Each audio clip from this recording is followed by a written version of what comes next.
Welcome back everyone. So today we are going to discuss about how to do the displacement time graph for a person who is walking to and fro in a single direction, right? So मतलब a drunkard is a person who is walking in a narrow lane taking 5 steps forward and 3 steps backward. Question देख लो एक बार, 5 steps forward and 3 steps backward followed again by the same manner, मतलब फिर से 5 steps forward फिर से 3 steps backward, ऐसा जा रहा है और इसको रिपीट कर रहा है, ठीक है. तो each step is given 1 meter long and requires 1 second. तो क्वेश्चन ये है कि there is a pit, there is a pit at 13 meter, okay, मतलब यहाँ पे पर्सन इज देयर, तो वो वहाँ से जा रहा है और 13 मीटर पे एक गड्ढा है, ठीक है. तो वो क्या कर रहा है, 5 स्टेप जा रहा है आगे, 2 स्टेप, 3 स्टेप, कितना step followed by 3 step, 3 step पीछे आ रहा है, +5 -3 करते हुए फिर से यहाँ से 5 स्टेप जाएगा, फिर यहाँ से 3 स्टेप बैकवर्ड, ऐसा करते थे. तो पूछा है कि 13 मीटर पे देयर इज़ ए पिट, तो वो पिट में कितने स्टेप्स में गिरेगा, ये तो तुम्हें पता ही है, ये तुम क्लास 7 में भी ऐसे क्वेश्चन कर चुके हो. लेकिन इस क्वेश्चन का फिजिक्स पॉइंट ऑफ व्यू से हम इसका डिस्प्लेसमेंट टाइम ग्राफ बनाएंगे कि इसका डिस्प्लेसमेंट टाइम ग्राफ कैसे होता है, और वहाँ से xt ग्राफ से इसका वी विल फाइंड आउट कि पिट में कब गिरेगा. समझ में आया? तो चलो देखते हैं कैसे होता है. ठीक है, मैं अभी क्वेश्चन को मिटा रहा हूँ. ओके चलो ठीक है, तो हम मान लेते हैं कि अब द पर्सन, अब नॉर्मल मैथमेटिकली देखा जाए तो he takes 5 steps forward and 3 steps backwards. तो मतलब ऐसा बोल सकते हैं कि द प्रोग्रेस हुआ उसका 2 मीटर, +5 -3 2 मीटर हुआ. लेकिन इतने करने में टाइम कितना गया वो देखो, कितना टाइम लगा, 5 सेकेंड. मतलब each step, also it is given each step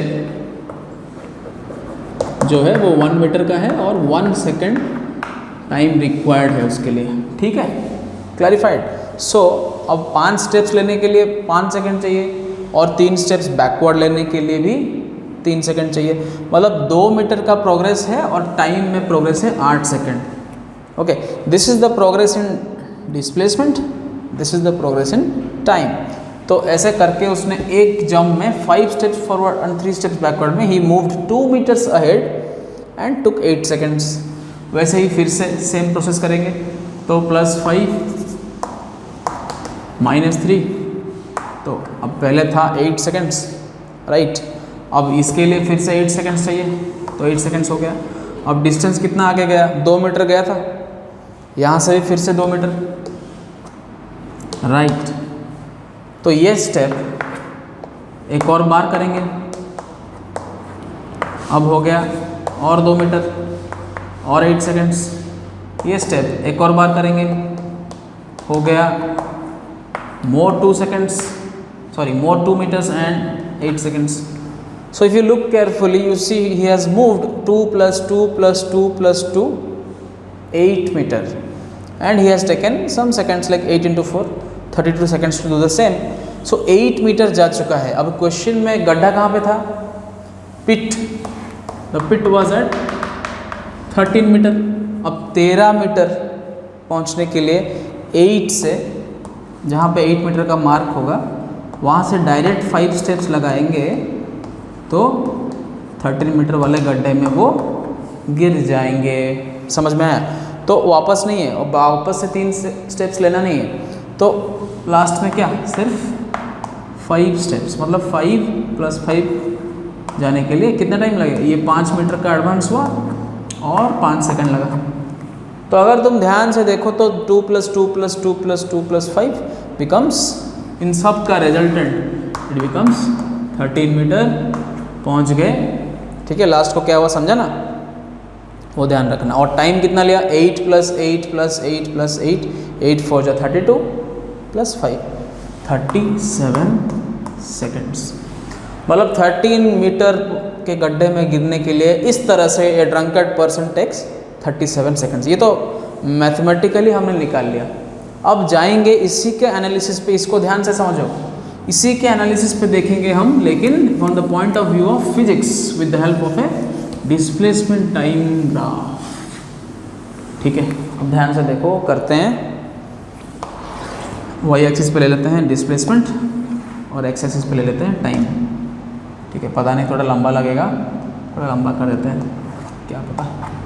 तो टाइम सेकेंड्स में, this is the 0, this is the displacement in metres.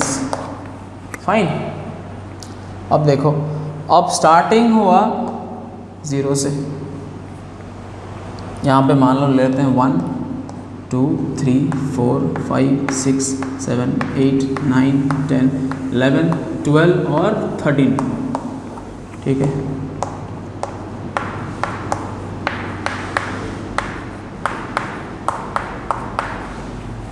This is all in metres.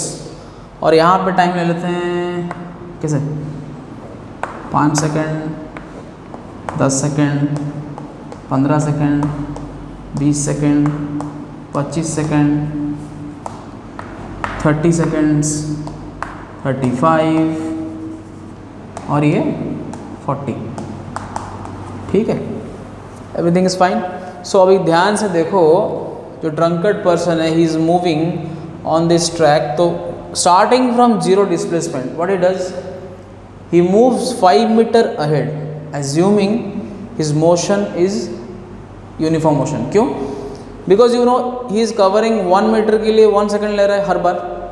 If equal distances are covered in equal intervals of time, you know it is uniform motion, right? So it is uniform motion. That means velocity का जो speed factor है, जो magnitude of velocity है, वो constant है। कोई भी motion में 3 स्टेप पीछे या 5 स्टेप आगे, दोनों में velocity constant. Why? Because it is moving equal distances in equal intervals of time. So uniform distance मतलब dx/dt कांस्टेंट। तो हमने पढ़ा था dx/dt क्या होता है, slope of the xt graph. मतलब यहाँ पे भी जो स्लोप होगा लाइन का, वो कांस्टेंट ही होगा। तो ये लाइन होगा स्ट्रेट लाइन। इतना तो समझ में आया, क्योंकि यूनिफॉर्म मोशन है, so xt graph will be straight line. अब देखते हैं यहाँ पे क्या होता है। Since he starting from 0, right, पहले उसने 5 सेकंड में he is covering what 5 metres, he is somewhere here. तो स्ट्रेट यहाँ से यहाँ गए and he took 5 seconds to reach here. Fine. Now he is coming back how much? 3 meters and taking 3 seconds. So coming back 3 meters means he will come to, from 5 he will come to 2 meters. To do that he will take 3 seconds more, मतलब 5 6 7 8. So somewhere around here at 8 and at 2 meter distance he will reach in those 3 backward steps with uniform motion. समझ में आया? Uniform motion में 5 second में उसने 5 metre cover किया। देखो 5 second time, 5 metre cover, and 3 second में 3 steps backward and 3 steps backward, मतलब 2 पे आ गया। और 8 सेकंड टाइम तो कभी किसी के लिए रुकता नहीं है, तो 8 सेकंड पे 2 पे पहुंचे। तो यहाँ से यहाँ तक same uniform motion but in the opposite direction, इसीलिए इसका स्लोप नेगेटिव है। फाइन। अभी 8 से फिर ही will go again, he will move 5 steps forward. सो अगर 2 पे मीटर पे है, 5 स्टेप्स कहाँ पे होगा? 2 + 5 is 7. So 7, but from 8 5 seconds forward is somewhere here 13. सो 13 पे और 2 + 5 इज 7, 7 पे और 13 पे यहाँ पे कहीं पहुँच जाएगा। मतलब 5 स्टेप्स यहाँ से सीधा यूनिफॉर्म मोशन अगेन 8 सेकंड से 5 सेकंड लिया, करेक्ट है।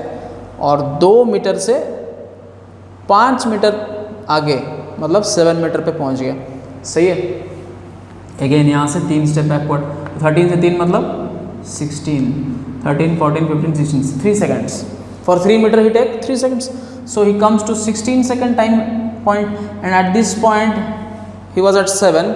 He will go 3 step back, means he will reach 6, 5, 4. Understood?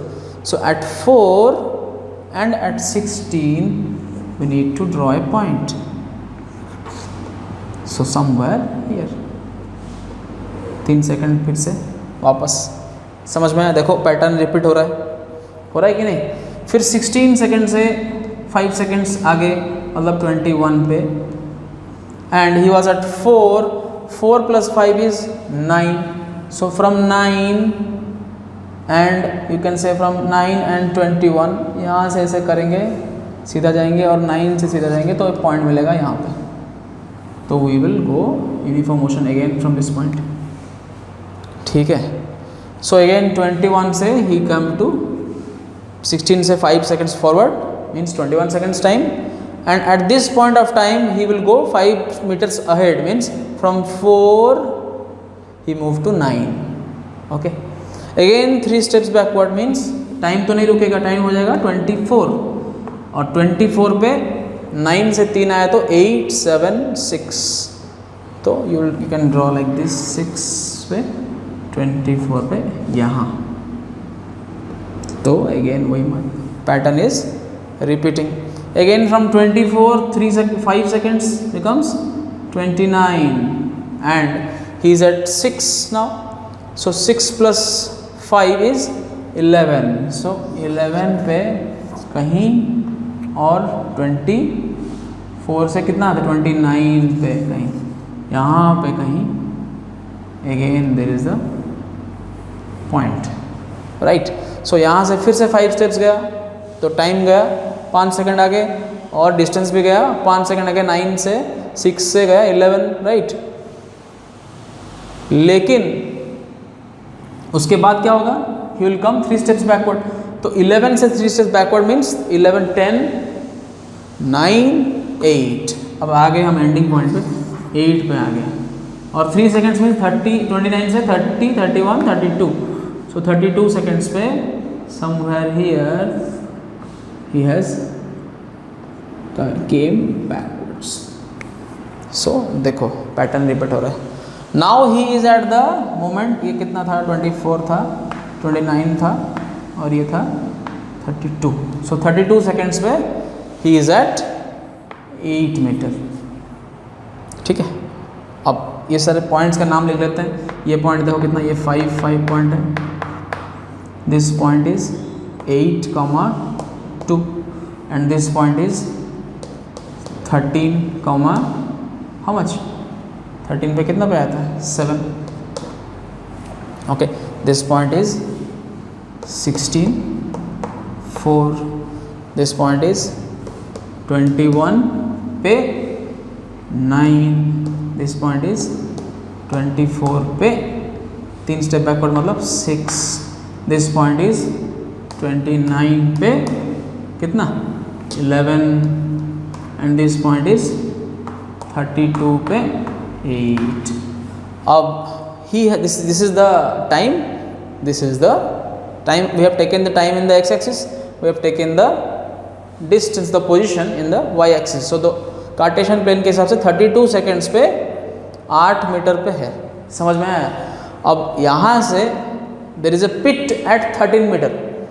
So 8 + 5 you know is 13, मतलब in this only 1 step he will reach in the 13 metre. तो यहाँ से क्या करेगा वो? सीधा 5 steps लेगा, और 32 + 5 इज 37. तो 37 पे कहीं 37 seconds पे 13 मीटर पे यहाँ पे he will reach in the, थोड़ा सीधा कर लेते हैं इसको, he will reach in the 37,13. ये जो है 13, ये है पिट, मतलब गड्ढा जिसमें वो गिर जाएगा, और ये जो है हमारा required time. So this was the answer. Last time mathematically किए थे तो यही आंसर आया था, और अभी एक्सटी ग्राफ से किए तो यही आंसर है. अब ये ग्राफ से हम क्या डिडक्शन निकाल सकते हैं we can find at any point of time what is his exactly displacement from the starting point. मतलब गड्ढे से जो सामने से जो जा रहा है आगे, फिर जा रहा है आगे पीछे, फिर आगे पीछे जो जा रहा है और एंड में जाके जो गड्ढा में गिर जाता है, तो जो गड्ढा में गिर जाता है, मान लो गड्ढा यहीं पे है, तो इस ग्राफ से it can tell us at any point of time,